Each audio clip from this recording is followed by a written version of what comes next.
Students, इस video में students हम अपने प्रोजेक्ट का नेक्स्ट पार्ट बना रहे हैं जहां पे हम डेटाबेस टेबल से डेटा सर्च करना और डेटाबेस टेबल से डेटा को डिलीट करना सीखेंगे।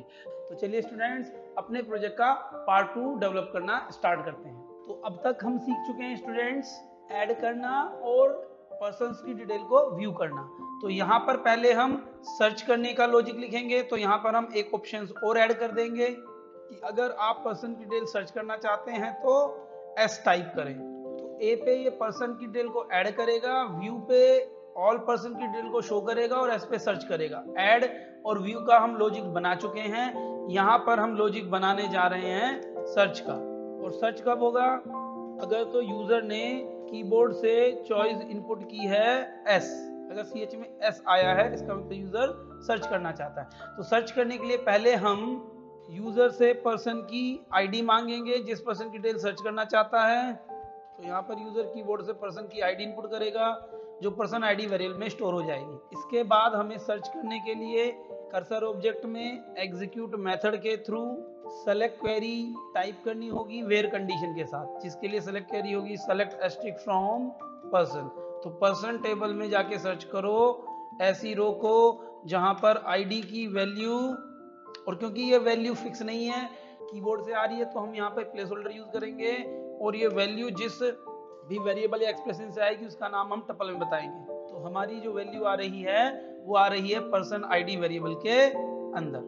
तो क्या होगा स्टूडेंट्स, ये जाके पर्सन टेबल में सर्च करेगा क्या कोई ऐसी रो है जिसके आईडी कॉलम की वैल्यू कीबोर्ड से पर्सन आईडी वेरिएबल में आई हुई वैल्यू से मैच करती हो। तो अगर तो ऐसी कोई रो होगी तो इस क्वेरी के फायर होने पर कर्सर ऑब्जेक्ट में रो आ जाएगी, और अगर ऐसी कोई रो टेबल में नहीं मिलेगी तो कर्सर ऑब्जेक्ट में कुछ नहीं आएगा। कर्सर ऑब्जेक्ट से एक रो निकालने के लिए हम यूज करेंगे फेच वन मेथड। अगर तो कर्सर ऑब्जेक्ट में कोई रो होगी तो फेच वन उसे रीड करके पर्सन वेरिएबल में पहुंचा देगा और पर्सन में उस रो का डेटा टपल की फॉर्म में होगा। और अगर तो ऐसी कोई रो मिली ही नहीं है उसे टेबल में तो इस पर्सन वेरिएबल में वैल्यू नन होगी। तो इसमें दो वैल्यू हो सकती है, पर्सन में या तो नन होगा कब जब कोई रो नहीं मिली, और अगर तो कोई रो मिली है तो टपल होगा नन नहीं होगा। तो हमारी कंडीशन क्या होगी? अगर तो पर्सन में जो वैल्यू है वो नन नहीं है। नन नहीं होने का मतलब इस आईडी की रो मिल गई है जिसकी डिटेल इस पर्सन वेरिएबल के अंदर है। तो इन डिटेल को प्रिंट करने के लिए एक तो हम पहले मैसेज देंगे कि डिटेल ऑफ पर्सन आर, उस डिटेल को प्रिंट कर देंगे।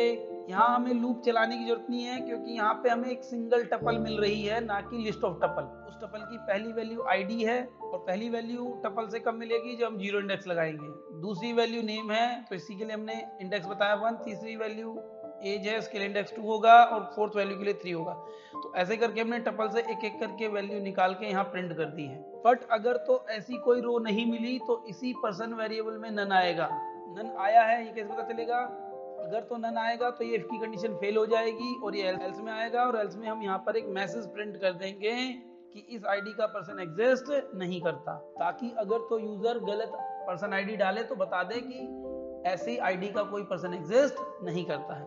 पर्सन ऑफ आईडी, और वो आईडी कहाँ से आ रही है? कीबोर्ड से आ रही है पर्सन आईडी वेरिएबल में। तो मैसेज बन गया कि इस आईडी का कोई पर्सन एग्जिस्ट नहीं करता है। तो चलिए इसको अप्लाई करके देखते हैं। तो हम अपने प्रोजेक्ट को रन कराते हैं। तो देखिए सर्चिंग ऑपरेशन वर्क कर रहा है। अगर हम यहाँ पर ऐसी पर्सन आईडी डालते हैं जो एग्जिस्ट करती है तो उसका डेटा शो किया जा रहा है, और अगर हम सर्च करते वक्त ऐसी आईडी इनपुट कर रहे हैं जो एग्जिस्ट नहीं करती तो मैसेज आ रहा है कि person of ID 4 does not exist. और ये डेटाबेस से देख के बता रहा है, और हमारे डेटाबेस में कोई ऐसी रो नहीं है जिसकी आईडी की वैल्यू 4 हो। और प्रोग्राम को टर्मिनेट करने के लिए आप ई दबाएंगे तो ई से आपकी एप्लीकेशन टर्मिनेट हो जाएगी। तो स्टूडेंट्स अब हम यहाँ पर करेंगे डिलीट ऑपरेशन। तो डिलीट ऑपरेशन को करने के लिए हम एक और ऑप्शन ऐड कर देंगे। तो यहाँ पर हम यूजर को एक चॉइस दे रहे हैं कि अगर आप पर्सन की डिटेल को डिलीट करना चाहते हैं तो आप डी टाइप कीजिए।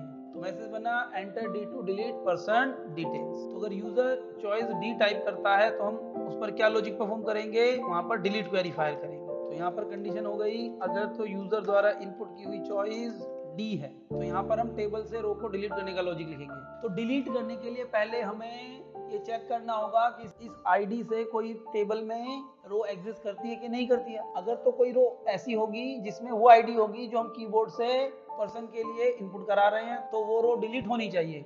अगर तो ऐसी कोई रो एग्जिस्ट ही नहीं करती है तो एक मैसेज आना चाहिए, तो person of entered ID does not exist. अगर तो यूजर डी टाइप करता है तो पहले हम पर्सन की आईडी इनपुट करा रहे हैं और पहले चेक कर रहे हैं कि पर्सन टेबल में इस आईडी का पर्सन एग्जिस्ट करता भी है कि नहीं, जो ये क्वेरी पता करेगा। और ये क्वेरी फायर करने पर डेटा कर्सर ऑब्जेक्ट में आ जाएगा। तो फेच वन क्या करेगा, अगर तो कोई रो है तो पर्सन में वो रो टपल की फॉर्म में आएगी और कोई रो नहीं है तो नन आएगा। तो ठीक ऐसे ही कंडीशन होगी यहाँ पर भी।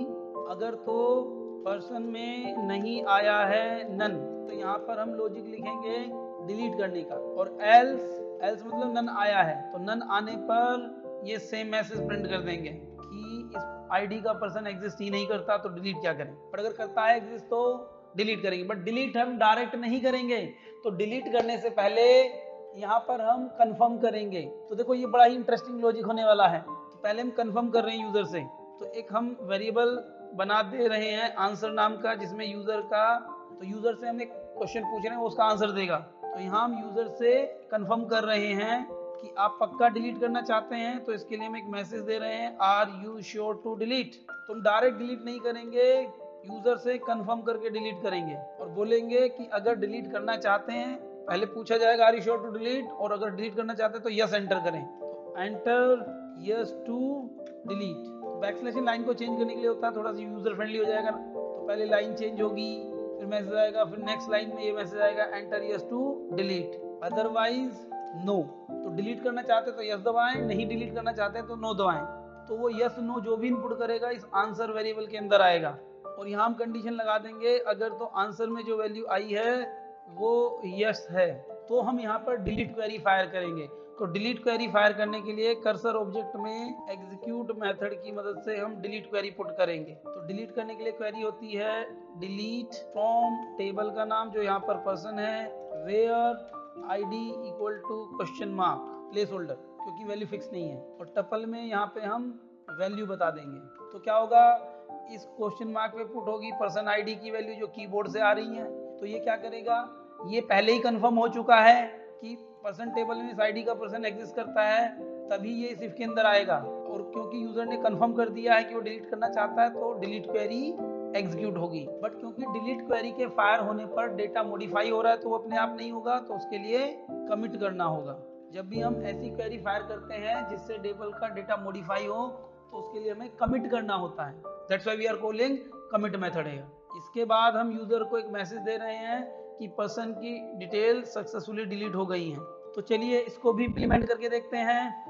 तो ये हम प्रोग्राम को रन कराते हैं, यहाँ पर टी टाइप करते हैं क्योंकि हम डिलीट करना चाहते हैं। और अगर हमने ऐसी आईडी इनपुट की जो एग्जिस्ट करती है, तो मैसेज आएगा are you sure to delete. Delete नहीं करेगा जब तक हम कंफर्म नहीं करेंगे। और अगर हम यहाँ पे यस टाइप करते हैं तो पर्सन की डिटेल डिलीट हो गई है सक्सेसफुली।